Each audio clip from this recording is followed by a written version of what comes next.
Voilà, il est 1h du matin à Paris. Et il est minuit au Maroc. Je crois bien. C'est ça.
Ok.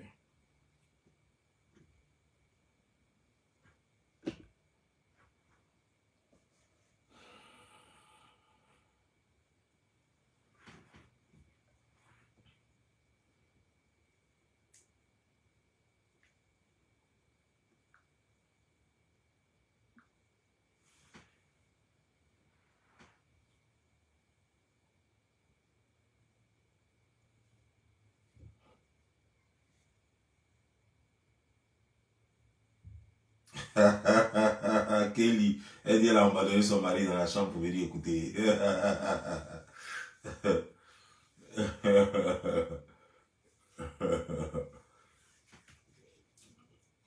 En tout cas, tu n'as pas tort parce que ce que je vais dire, c'est tellement important. Maintenant, le vrai décryptage va commencer sur cette affaire. Parce qu'au fait, j'ai l'impression que les gens voulaient m'empêcher plutôt de faire le vrai décryptage. Après avoir planté le décor, après avoir expliqué, il faut faire maintenant le vrai décryptage sur la mort maintenant de Julien. Parce que les informations sont là maintenant. Les informations viennent. Voilà. Ça vient toujours. Donc maintenant, on va en parler. Monsieur, apparemment, vous aviez voulu forcément que j'en parle. On va en parler. On va en parler. Au départ, j'ai dit que non, je ne vais pas en parler parce que ça ne me regarde pas. Les gens voulaient absolument que j'en parle. On va en parler. Voilà. Donc, asseyez-vous parce qu'on doit en parler.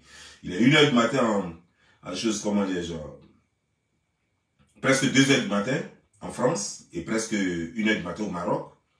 Je crois qu'en Côte d'Ivoire, je ne sais pas quelle heure il est, peut-être 1h du matin ou minuit là-bas, je ne sais pas. En tout cas, aux États-Unis, ici, il est 19h40 en New Jersey. Voilà.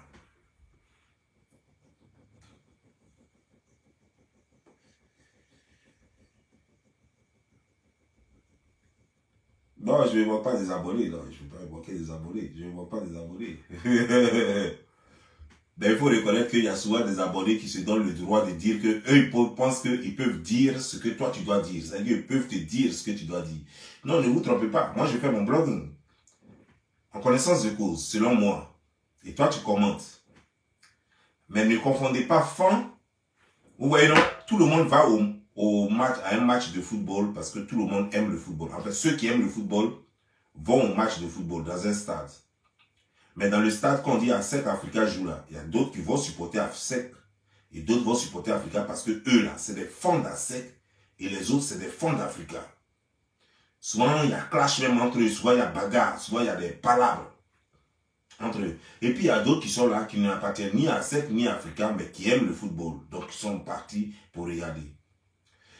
Et ceux-là, ceux-là peuvent faire leurs commentaires. Mais je ne veux pas que quelqu'un se mente à lui-même en venant sur ma page pour dire « Je suis ton fan, moi je te défends, je suis avec toi Mordicus » et puis tu vas venir contredire quelque chose sur moi.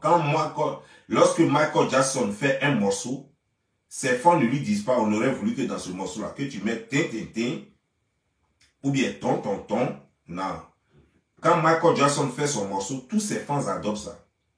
Beyoncé a fait Yo Zangali Wahe, Yo Zangali Wahe. Quand elle a fait ça, tous ses fans n'ont pas dit c'est musique africaine. Donc on ne danse pas. Pourtant, ses fans, il y a beaucoup parmi eux qui écoutaient cette musique-là. Qui savaient que cette musique-là était sur YouTube. Chantée par, je ne sais pas si c'est un Camerounais, par ce Camerounais. Mais ils n'ont pas fait gaffe à ça. Il a fallu que leur idole chante ça pour que ça leur plaise. L'Africain a chanté ça, ça leur disait rien. Quand leur idole a chanté ça, ça leur a plu. Donc vous ne pouvez pas... J'aimerais, c'est un garant en même temps. J'aimerais dire à certaines personnes qui se disent, je suis le fan de Don Giovanni. Je connais mes fans. Et vous n'en êtes pas un. Mes fans, quand on dit fan, ça veut dire que fanatique. C'est différent de celui qui aime. Tu ne peux pas dire que ta femme est fan de toi, elle est ta fan. Ou bien, non. Ta femme est amoureuse de toi. Tu es amoureux de ta femme. Mais ton fan, c'est tout autre chose. C'est tout autre chose. Donc, quand tu es fan de Don Giovanni, il y a un comportement que tu dois avoir. Et ton comportement, quand je le regarde, je sais. Donc, désormais, moi, je connais mes fans. Les fans, c'est ceux-là qui ne sont pas là au moment où tu fais une musique, ou bien tu joues un match, et qui sont là, qui attendent que tu gagnes le match pour applaudir. Ça, ce ne sont pas des fans. Il y a un certain nombre de fans là. Eux, ils attendent, hein. Quand on dit ASEC Africa joue, là, eux ils disent qu'ils supportent, ils sont des fans d'ASEC, hein, mais ils vont jamais au terrain, ils payent jamais un t-shirt, et ils sont toujours à la maison. Ils attendent que ASEC prenne la coupe pour porter les maillots jaunes et noirs pour sortir. Wow, on a gagné! Ça, c'est un autre groupe de fans. Et les vrais fans, je répète, les vrais fans, c'est ceux qui vont au terrain. C'est ceux qui supportent leur équipe jusqu'à la victoire, du premier match au dernier match. C'est ceux qui soutiennent l'album de leur chanteur. C'est ceux qui soutiennent leur chanteur. Qui fassent musique asiatique, ou musique africaine, ou musique américaine. Eux, ils sont là avec eux. Ça, c'est des vrais fans. Le reste, c'est pas des fans. Je ne les considère pas comme fans. Ils peuvent venir se pavaner sur ma page. Ça, c'est leur problème parce que ma page, elle est publique. Ils peuvent dire ce qu'ils veulent. Ça, c'est leur problème. Le reste, ça ne me regarde pas. Moi, je connais mes fans. Mes fans, c'est ceux-là qui, même quand je suis wrong, ils sont avec moi. Même quand j'ai trop raison, ils sont avec moi. Même quand je suis souffrant, ils sont avec moi. Même quand je suis saoulé, ils sont avec moi. Ça, ce sont mes fans, ça. Le reste, je m'en fiche. Je les appelle les sorciers de minuit qui sont juste à côté de toi. Parce qu'ils se disent que tu vas leur donner le privilège de te parler. Tu vas leur donner le privilège de rentrer dans tes 6 mètres. Moi, personne ne rentre dans mes 6 mètres. Tu rentres dans mes 6 mètres et personne n'a me dit quoi que ce soit. Dorénavant, à partir d'aujourd'hui, quelqu'un qui rentre dans mes 6 mètres, quelqu'un qui rentre dans mon inbox et qui se joue les fonds, qui veut me dire non, tu n'aurais pas dit ça. Même dans la vie des gens, parce que moi, je connais personne. Moi, ma famille n'est pas sur Internet. Moi, mes propres amis, les amis que je connais physiquement, que je fréquente tous les jours, ceux quand je suis malade, qui sont là, ceux-là, ils ont des pages Facebook, mais ils ne sont pas sur ma page en train de commenter tous les jours. En 2018, lorsque j'ai eu mes problèmes, les gens qui m'ont aidé, c'est les gens qui n'ont jamais commenté sur ma page. Les gens qui m'ont aidé, c'est les gens qui n'ont jamais commenté sur ma page, c'est les gens qui ne sont jamais rentrés dans mon inbox pour m'aider. Vous comprenez un peu ce que je veux dire? Alors qu'il y a des gens qui dormaient pratiquement matin, midi, soir sur ma page, disant qu'ils étaient mes fans. Donc moi, la comédie que vous jouez sur ma page là, ça ne vous regarde. Parce que moi, je suis suffisamment intelligent pour savoir qui est réellement mon fan, qui ne l'est pas. Mon fan ne peut pas se permettre de me dire, ah, vidéo d'hier là, je ne suis pas d'accord avec ça. Ah, vidéo du mois passé là, je ne suis pas d'accord avec toi. Et toi qui penses que je te donne le privilège, parce que tous ceux que j'ai connus virtuellement, ça il faut qu'on se dise clairement. Tous ceux que moi, je connais sur l'internet, c'est-à-dire que vous qui êtes rentré dans mon inbox, et puis après, je vous donne l'occasion, souvent quand je m'ennuie, je vous donne l'occasion de causer avec moi en inbox.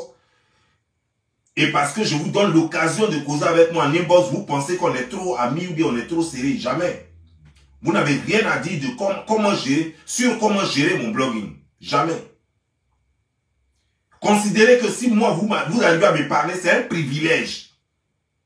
Ce privilège-là, protégez ça et gardez ça soigneusement. Parce que je peux vous bloquer à tout moment. Vous ne me servez à rien. Vous qui causez à moi en inbox ou bien chose, vous ne me servez à rien. Dites-moi, quelle est votre importance dans ma vie? Sans vous, moi, mon blog continue. Avec vous, mon blog continue. Je continue de faire mon blog. Je ne vous connaissais pas quand j'ai créé mon blog. Je ne vous connais toujours pas. Et après, je vais vous bloquer et je vais continuer mon blog. C'est-à-dire que vous n'êtes rien dans ma gestion de mon blogging. Donc ne pensez pas que pour vous, c'est vous qui avez dit à vos amis que vous me connaissez, que vous causez à moi. Ça vous regarde, ça c'est votre problème. Ça c'est juste le générique, hein. On va passer à la vidéo tout à l'heure. Ça c'est votre problème. C'est vous qui allez dire à vos amis et à vos parents que vous me connaissez, qu'on cause. Maintenant, si je fais ma vidéo, que vos amis et vos parents vous disent « Ah, mais ça là, pourquoi il a fait cette vidéo ?» Et puis vous prenez votre téléphone pour m'appeler, vous me parlez de comment gérer ma vidéo. Non, cette vidéo, je ne suis pas d'accord. Je vais t'insulter ta maman, clitoris de ta maman. Toi-même, je vais t'insulter puis te bloquer. Comprenez ça très bien. Je ne suis pas camarade de quelqu'un. Sachez que quand je vous prends au téléphone, c'est un privilège. On n'est pas la même chose. Je suis Bob Lee, la star, que tout le monde connaît, donc tout le monde parle. Je suis Bob Lee, la légende. Toi, tu n'es rien. Tu es anonyme. Tu es juste dans l'ombre. Il faut que ce soit compris, quoi. Comme ça, quand les paquets sont partagés, tu sais qui tu es, tu sais qui moi je suis. Il y a des milliers de personnes qui aimeraient avoir ne serait-ce que 30 secondes de leur temps au téléphone avec moi. Et toi, tu as cette chance-là. Donc, quand tu as cette chance-là, il ne faut pas la gaspiller. Ne m'oblige pas à te bloquer parce que tu n'es rien du tout. Voilà. Ça, c'est ce que je voulais dire à ceux qui appellent. Non, tu vois ce que tu as dit là, c'est vrai, tu as raison, mais tu ne veux pas dire ça. Vous n'êtes pas mon conseiller. Vous n'êtes rien pour moi. C'est ce qu'on appelle un parcours de circonstances. C'est ce qui a fait que souvent, peut-être un jour, je m'ennuyais trop et puis j'ai pris votre téléphone. Ou bien je m'ennuyais trop et puis je vous envoyais un message parce que j'ai vu un commentaire de vous qui m'a peut-être plu sur ma page. Point, basta. Vous n'êtes rien. Sachez-le. Donc vous n'avez rien à me dire. Si vous êtes trop intelligent, créez votre blog et dites ce que vous avez à dire là-bas. Et ça, c'est mon blog. Et c'est moi qui gère mon blogging. Et mon blogging, c'est ma création d'esprit.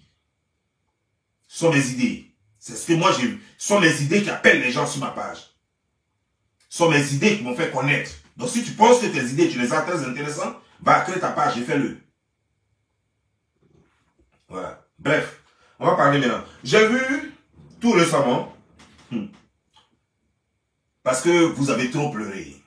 Vous avez trop pleuré, vous avez dit, oh, un enfant est mort. Oh, un enfant est mort. Le monsieur est mort, on dit un enfant est mort. Tout le monde ne se pose pas la question de savoir de quoi ce monsieur est mort. Mais sa mère, en fait, son papa, parce qu'on ne sait pas si c'est sa mère ou son père. Parce qu'apparemment, ce monsieur avait deux papas. Et du coup, il y a l'un de ses papas qui a retrouvé son vagin quelque part, qu'il avait perdu. Je ne sais pas si c'est un carrefour. Je ne sais pas si c'est dans chose, comment dire, genre, caniveau de quelqu'un. Je ne sais pas où ce papa l'avait retrouvé son vagin. Donc du coup, ce papa a pris ce vagin et l'a remis et réclame maintenant la maternité. Dit qu'être mère désormais. Bref. Et cette chose est venue nous dire que son enfant, c'est-à-dire que le monsieur donc, était assis et puis il est mort. Pour rien comme ça, il était assis et puis il est mort. Et c'est là que les pompiers sont venus le prendre pour l'amener. Ma papa a dit qu'il n'est pas mort d'une maladie. Il n'est pas mort de crise cardiaque. En fait, ils disent qu'il est mort d'une mort naturelle. Pourquoi cette précision? D'abord, les gens qui meurent de mort naturelle sont des gens d'un certain âge. C'est généralement les gens de 70 ans. Sinon, un jeune homme qui meurt, c'est toujours causé par quelque chose. Le sens de mort naturelle veut dire que la mort n'a pas été causée par une maladie, comment on appelle ça? par un empoisonnement, par un homicide, c'est là qu'on parle de mort naturelle. Sinon une mort, toujours. Mais il y a une chose que vous devez savoir. Julien était un grand voyou, un grand bandit qui passait son temps dans les prisons en France. Il était tout le temps en prison. Le Julien dont vous parlez et que vous pleurez là, c'était un voyou, un bandit qui passait tout son temps dans les prisons en France. C'est un gars qui ne connaît pas Dieu, qui n'avait pas de moralité. Un voyou, un bandit. C'est un jeune homme qui se droguait, il prenait la drogue, il se droguait. Il était tout le temps en prison. D'ailleurs, c'est pourquoi vous ne le voyez pas tout le temps. C'est un prisonnier. Donc, ne faites pas croire que c'est un saint. Ça d'abord. Il n'est pas la même chose que tous les enfants des autres parents, des parents africains. Julien n'était pas un homme religieux, un homme qui va tous les gens à la mosquée ou bien à l'église. Julien n'était pas le gars qui est trop bon. C'était un voyou qui passait tout son temps en prison, qui était en train de voler, qui était en train de boire la drogue, les trucs. Il était tout le temps en prison. Ça, c'est ce Julien, c'est de lui que nous parlons. Apparemment, cette partie de la vie de Julien, personne ne la connaît, donc je vous la livre. Donc, quelqu'un qui se droguait, pourquoi est-ce que sa mère se presse de dire que Julien est mort d'une mort naturelle? Qu'il est mort dans son truc? Pendant que des gens, même sans le savoir, disaient déjà que Julien était mort dans un accident. Sa mère nous dit non. Comme elle est inculte, elle ne sait pas. Il est assis dans son fauteuil et il est mort. Qu'est-ce qui nous dit que Julien n'est pas mort d'overdose? Parce que un enfant de 25 ans, un monsieur de 25 ans, ne meurt pas d'une mort naturelle. Il peut mourir de crise cardiaque, qui est donc considérée comme une mort naturelle. Il peut mourir d'overdose et ses parents peuvent cacher cela pour dire qu'il est mort d'overdose. Il y a beaucoup de choses, mais mort naturelle, ce n'est pas réservé aux enfants de moins de 70 ans. Il n'y a pas quelqu'un de moins de 70 ans qu'on dit qu'il est mort d'une mort naturelle. Quand on dit mort naturelle, ça veut dire que c'est une mort qui n'est pas provoquée par autrui. Mais la mort a toujours une cause. À partir du moment où la mort n'est pas provoquée par autrui, par empoisonnement, par homicide, on trouve que c'est une mort naturelle. Voilà comment les policiers déterminent une mort naturelle. Mais la mort a toujours une cause. La mort, elle a toujours une cause. Donc évitez les émotions. Quittons les émotions et puis cherchons à comprendre qui était Julien, de quoi il est mort. Beaucoup de choses pouvaient tuer Julien. Beaucoup de choses pouvaient tuer Julien. Tout le monde savait, Julien avait assez de graisse. Est-ce que c'est ce qu'il a tué? On ne sait pas. Tout le monde savait que Julien se droguait. Il est mort d'overdose, personne ne veut nous dire, personne ne veut le dire. On ne sait pas. Mais toujours est-il que je voudrais que les gens notent et sachent que Julien n'était pas un saint. Monsieur Julien n'était pas un saint. Il faut que tout le monde le sache. Parce qu'aujourd'hui, là, quand on attend, oh, un enfant est mort, oh, un enfant est mort, comme si c'est un bébé, un innocent de 5 ans, ou bien un innocent de 10 ans, qui est mort, sans péché. Julien a fait du mal à beaucoup de personnes. Il s'est retrouvé déjà plusieurs fois en prison. Julien n'était pas un saint. Pourquoi on ne vous parle pas de cette partie de sa vie? Pourquoi on la cache? Mais en plus, il y a eu un événement tout récemment que moi, je cherche à comprendre jusqu'à présent. Voici ce qui se passe, c'est que elle fait une vidéo dans laquelle, Pama fait une vidéo dans laquelle elle dit elle est sortie et une femme la croise par hasard. Je répète et je précise, par hasard. Une femme la croise. Et cette femme lui donne une enveloppe.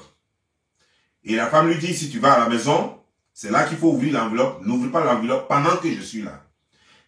Enlève tes lunettes, je vais voir tes yeux. Et elle baisse ses lunettes, elle monte ses yeux. Et elle dit que c'est une femme. Mais quand elle est partie, quand elle a ouvert l'enveloppe, il s'avère que l'enveloppe contient 8 000 euros. 8 000 euros. Je n'ai pas dit 800 euros. J'ai dit 8 000 euros. C'est-à-dire que 1000 euros, 1000 euros, 1000 euros, 8000 euros, 1000 euros, 1000 euros, 8. D'abord, il y a une chose que j'aimerais vous dire. Parce que les gens font des mauvaises choses. Et vous les prenez pour des saints sur les réseaux sociaux. Et on vous parle, mais vous ne comprenez pas. 1. En France, quelqu'un ne peut pas se balader comme ça avec 8 000 euros. Sauf si tu viens de faire une transaction. Tu viens juste de la banque, un truc comme ça. Sinon, on ne se balade pas en poche avec 8000 € et puis se balader dans la ville. Et puis on vient, on dort. Et puis après on s'en va, on a les 8000 € en poche. Non, ça fait 1. 2. Elle dit c'est une femme qu'il a croisée par hasard. Je vous répète, hein, une femme qu'il a croisée par hasard. Et la femme lui remet les 8000 €, une enveloppe de 8000 €. Moi, je vais vous dire une chose simple. Je n'ai pas encore vu quelqu'un qui va rencontrer. C'est-à-dire que vous pouvez avoir un fan qui peut vous faire un virement d'argent. Même quand le fan vous fait un virement d'argent, ça peut pas être jusqu'à 8000 €. Mais un virement, quelqu'un peut faire un virement de 3000, 4000, 5000 $. 5000 € de virement. Mais quelqu'un se balade avec 8000 € en poche et la personne te croise par hasard dans les rues. Et la personne te dit, bien sûr, ah, c'est toi Love Gougou. Ah, ok, voilà, j'ai une enveloppe pour toi. C'est-à-dire que, donc, la personne te cherchait dans tout Paris, là, depuis, avec 8000 € en poche, alors. La personne te cherchait dans Paris, là, avec 8000 € en poche. Ce n'est pas possible, vous le savez. Quelqu'un ne peut pas te chercher avec 8000 € en poche et te croiser par hasard. Je précise, par hasard, la personne te croise par hasard. Et la personne te remet une enveloppe qui contient 8000 €. Ce n'est pas possible. D'abord, le montant est trop. Quelqu'un peut te croiser, peut te donner 300 €. Il peut même te donner 1000 €. Par hasard. Parce que ça, c'est des choses qu'on peut avoir sur soi. Mais quelqu'un ne peut pas te croiser par hasard. La personne ne t'a pas invité. La personne passait par hasard et la personne te croise. Et puis la personne te donne une enveloppe de 8000 €. Cet argent a été volé. Personne ne lui a remis l'argent. Personne ne lui a remis l'argent. Je suis sûr que si je mets ma main au feu là, cet argent a été volé. Elle a volé l'argent de quelqu'un. Quelqu'un certainement qui venait de la banque et qui a pris son argent et qui allait se rafraîchir quelque part dans un endroit où ils étaient. Ils ont piqué l'argent de la personne et puis ils ont pris leur voiture, ils ont démarré.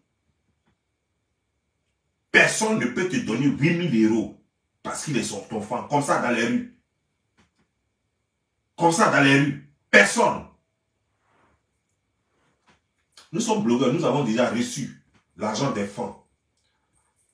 Nous recevons l'argent des fonds. Des gens qui nous aiment, qui peuvent t'envoyer 1500, 2000, 3000 $. Comme ça. Toi-même, tu es étonné, tu dis, mais c'est pourquoi? Moi-même, souvent, je tremble sur moi. Mais je pense que c'est piège. Comme moi, je faisais pour le politique. Donc, toujours quand on m'envoie l'argent, je pense que c'est piège. Donc, je pose trop de questions. Parce qu'on dit, non, il n'y a rien, il n'y a rien, il n'y a rien. Mais 8000 € comme ça, cash dans les rues, la personne ne s'attendait pas à toi. Et la personne te croise comme ça. Ah, voici 8000 €. Baisse tes yeux, je vois tes yeux. Ah non, c'est moi. Mais c'est du montage, c'est du mensonge. Elle a volé cet argent-là. Elle a piqué cet argent-là à quelqu'un. Soit dans un bar, dans un restaurant. En tout cas, quelque part. Elle a piqué cet argent à quelqu'un. Personne ne lui a donné là. Mais quand tu poses ce genre d'acte-là, il y a des gens, on ne vole pas. Il y a des gens, on ne vole pas. Elle a volé cet argent-là. Ça fait exactement 2 semaines.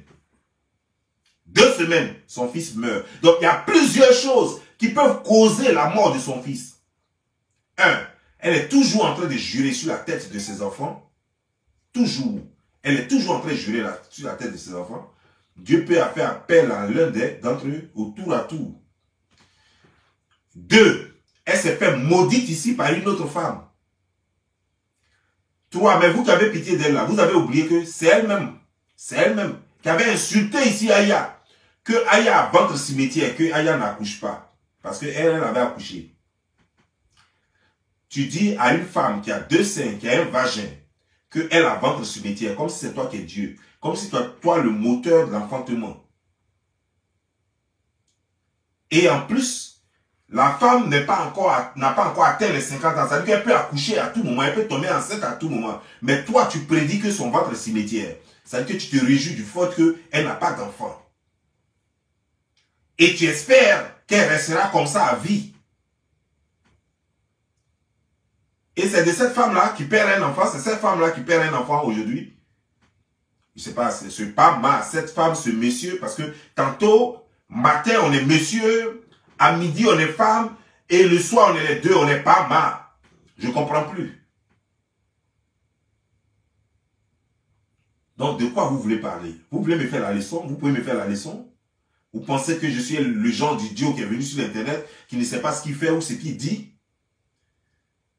Des gens font des choses, ils font des choses maléfiques. Et les retombées, après vous voulez que le monde pleure. Moi, j'ai... Pourquoi? Pourquoi? On vous a dit que moi je suis voleur? On vous a dit que je suis voleur?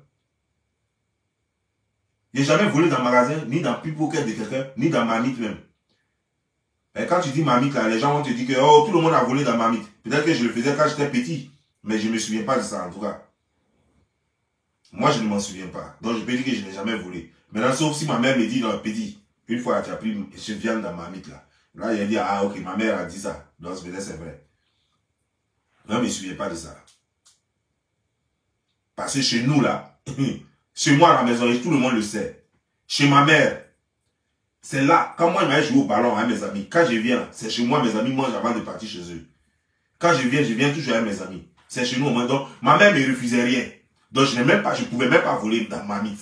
C'est ça le problème, en fait. Ma mère ne me refusait rien. Moi, j'avais gaillard plat comme ça, on dirait une grande personne. Donc, je ne pouvais même pas voler dans ma mythe. C'est-à-dire que, quand elle prépare là, quand moi, ma mère prépare à la maison, c'est d'abord pour moi. C'est d'abord pour moi. C'est pourquoi son mari avait dit, Abani Ali, c'est-à-dire que celui qui fait que on mange. Parce que quand moi, il dit, ça veut dire qu'ils vont mettre quelque chose au feu. C'est grâce à moi, tout le monde va manger. Quand il dit, ma mère va courir comme ça. Elle va faire quelque chose, elle va faire nourriture tout de suite. Elle va faire nourriture tout de suite. À cause de moi, les gens vont manger. Donc, ça fait que je n'ai pas eu le temps de voler, quoi. Parce que tout, quand on fait marmite, là, c'est pour moi, en fait. Quand marmite est en train de bouillir à la maison, c'est pour moi. Donc, je n'ai pas eu le temps de voler dans marmite.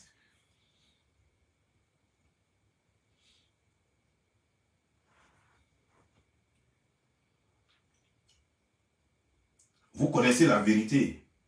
Quand on est maudit, comme cette femme et son enfant et ses enfants, quand on est maudit, ne cherchez pas le meurtrier. Quand cet enfant, lui-même, il prend drogue, lui-même, ça veut dire que sa maison, c'était la prison. Et vous cherchez quoi? Quand toi-même, tu dis à Dieu que voilà, prends les têtes de mes enfants, tu mens comme ça.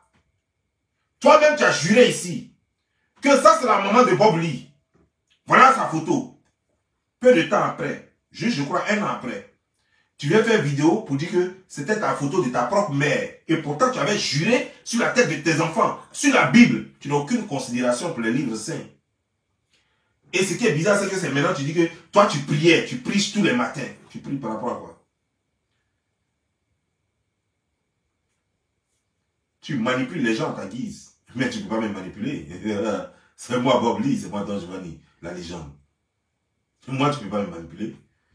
Si les gens sont suffisamment idiots pour être dans l'émotion, parce que l'Africain, c'est l'émotion. Ils sont toujours comme ça. Ils font du bruit, et puis après, c'est fini.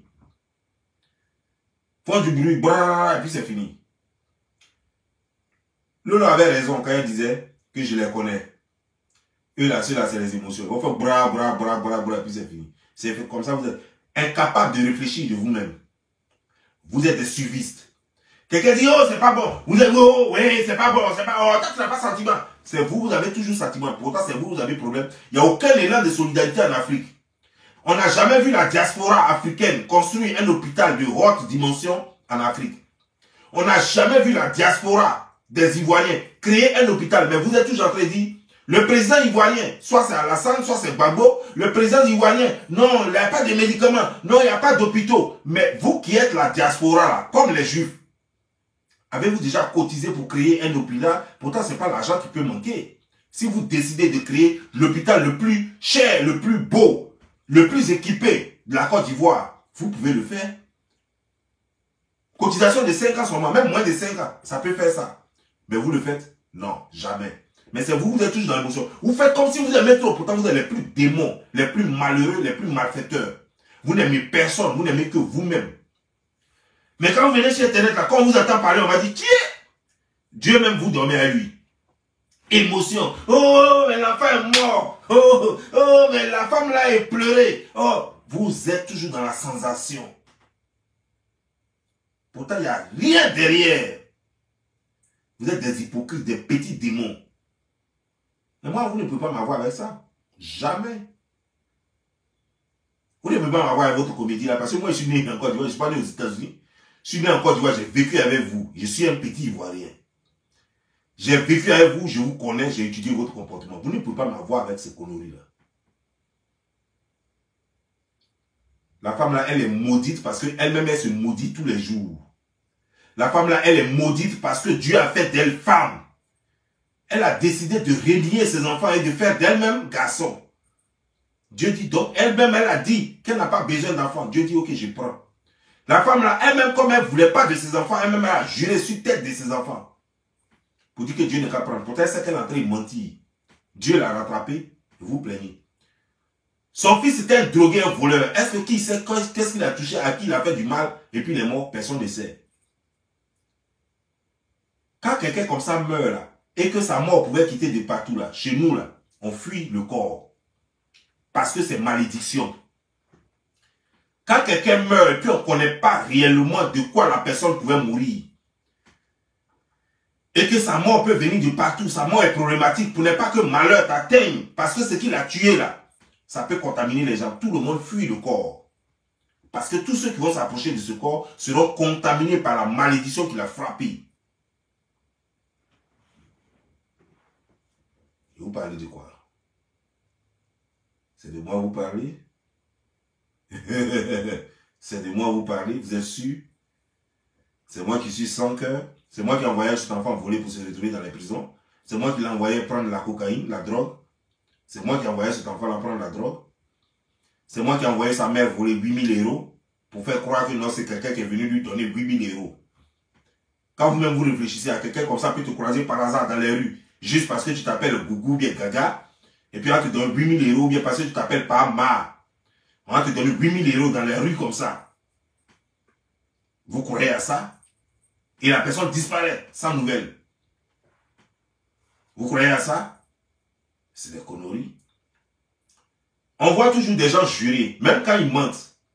On voit toujours des gens jurer sur la Bible et le Coran, même quand ils mentent. Mais personne ne peut dire si c'est vrai que ça peut prendre la Bible là ou bien le Coran peut prendre ton âme. Donc, ici, tu ne peux pas vérifier quelque chose, il ne faut pas essayer. Tu jures sur un livre. Tu dis, prends mes enfants si je mens, alors que tu sais que tu mens. Et tu prends ça pour de la plaisanterie. Est-ce qu'il va vraiment prendre tes enfants là? Est-ce qu'il ne va pas prendre, tu ne sais pas. Tu as tenté, un enfant est mort. On va dire quoi? Non, on va dire que c'est ça. Puisque toi-même tu as reconnu que ce que tu avais dit c'était faux. Donc on va dire que c'est ça. Ça au moins, ça là, on peut dire ça au moins. Parce qu'on n'a pas encore la preuve de la drogue. Parce que, mais il y a une chose qu'on sait. Si ce n'est pas Dieu qui l'a pris, parce que c'est la seule explication. Sinon, un homme de 25 ans ne meurt pas par ce que vous appelez mort naturelle. Non. Soit il meurt de crise cardiaque, la tension et tout. Il y a des choses qui le tuent, mais il ne meurt pas de mort naturelle. Ça, c'est des vieilles personnes qui meurent de mort naturelle. Mais quand on parle de mort naturelle réellement, ça veut dire une mort qui n'est pas causée par quelqu'un. C'est ce qu'on appelle mort naturelle. Donc ça veut dire qu'une crise cardiaque, c'est une mort naturelle. Une overdose, par contre, ce n'est pas une mort naturelle. Mais si cet enfant est mort d'overdose, personne ne va dire ça. Vous n'allez jamais venir dire qu'il est mort d'overdose. Vous allez dire qu'il est mort de mort naturelle. C'est pourquoi je me suis posé la question, je me suis interrogé sur le fait que vous avez insisté sur le fait qu'il est mort de mort naturelle. Là. Pourquoi? Qui a posé la question? Pourquoi vous avez insisté là-dessus? C'est qu'il doit y avoir autre chose derrière. Pourquoi vous êtes venu préciser qu'il est mort de mort naturelle et qu'il était assis? Et puis il est mort. Pourquoi? Je peux comprendre que vous dites que non, il était dans son fauteuil et puis il est mort. Mais pourquoi vous insistez sur cette histoire de mort naturelle?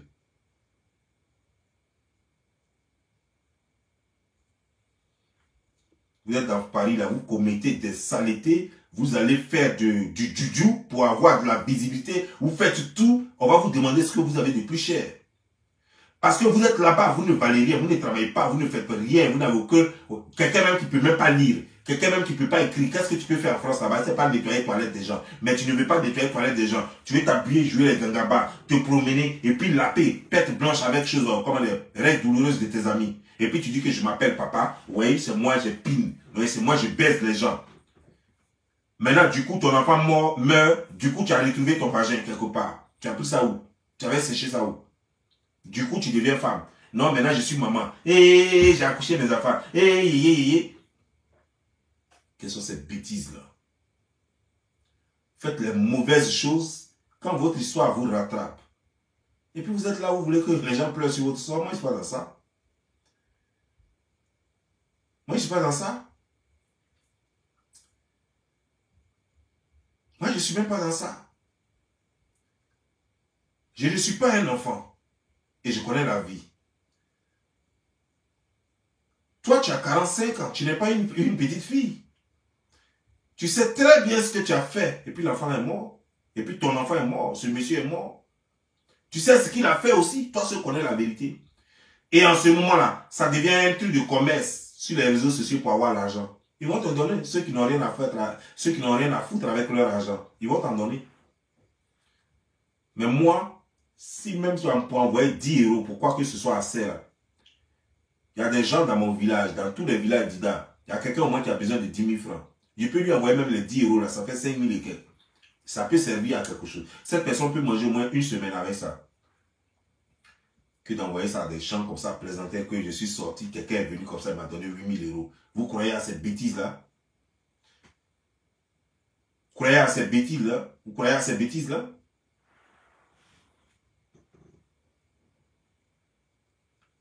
En tout cas, ça c'était la vidéo de ce soir. Elle et moi, on a fait ses funérailles ensemble. Parce qu'elle m'a provoqué. On a fait ses funérailles ensemble. Chaque fois que j'aurais quelque chose à dire sur ses funérailles, j'ai dit, on va enterrer son fils ensemble. Ma part, comme tu es le mari, tu es le garçon, tu es le père, toi et moi, on va chercher la maman de Julien. Toi et moi ensemble, on va chercher la maman de Julien. J'ai vu, lui qui a bouche facochée, la rhino. Sa maman qui a ventre, on dirait béton là. On dirait qu'on lui a donné ciment pour porter sur le ventre là. C'est-à-dire que vous, partout où je mets ma bouche, c'est là que vous venez pour dire on soutient quoi. Mais affrontez-moi toi et ta mère on dirait facochée là, tout visage on dirait chaud. Elle seule, elle a la chair ici, on dirait qu'on va prendre pour faire graisse là. Toi-même là, toi-même tu vas mourir bientôt aussi, parce que tu es plein de graisse. Faut pas aller te dégraisser, hein, puis il faut rester là. Toi Rino, tu vas mourir bientôt. Voilà. Tu vas mourir bientôt aussi. C'est pas, je te souhaite pas la mort, hein, c'est pas ça. Mais je te dis la vérité, quoi. Va te checker à l'hôpital. Parce que tu as trop de graisse en toi. Graisse partout. Chair partout. C'est pas normal. Et toi et ta mère, partout où moi, j'ai dit non, je ne suis pas d'accord, ou partout je suis en classe, c'est vous qui venez en soutien. Mais vous n'avez pas les couilles pour pouvoir faire chose. Ta mère s'est prostituée dans tout Yopougon. Elle s'est prostituée, elle a baisé derrière les choses, les maquis de choses, comment on appelle ce quoi? À Yopougon, chose comme où on faisait le théâtre là. Merde. J'ai oublié. C'est à côté de la mairie là. Le baiser partout là-bas, prostituée. Vous avez passé tout votre temps à voler. Toi et ta mère.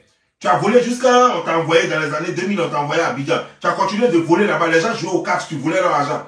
Tu es venu en France encore. Tu allais voler palette encore pour vendre, on t'a renvoyé. Ne sachant pas quoi faire, tu allais chercher maintenant buzz. Ouais, maintenant tu as eu buzz là. Maintenant tu suis les plus grands brouteurs de Paris. Et c'est vous là, partout où je mets ma bouche, c'est vous qui êtes là pour soutenir. Attends, il a fini avec eux, puis il est venu sur vous. Vous allez apprécier ça. Toi et ta maman, il a fini avec ceux-là. Il est venu sur vous. Pendant au moins une semaine, il va vous prendre. Ne t'inquiète même pas même, j'arrive. Comme vous, c'est vous qui savez soutenir vous partout, je mets ma bouche, non. Je vais vous prendre vous-même et puis vous allez vous soutenir vous-même. Ta mère con et ta maman. Sur ce, moi je vous laisse. Ciao.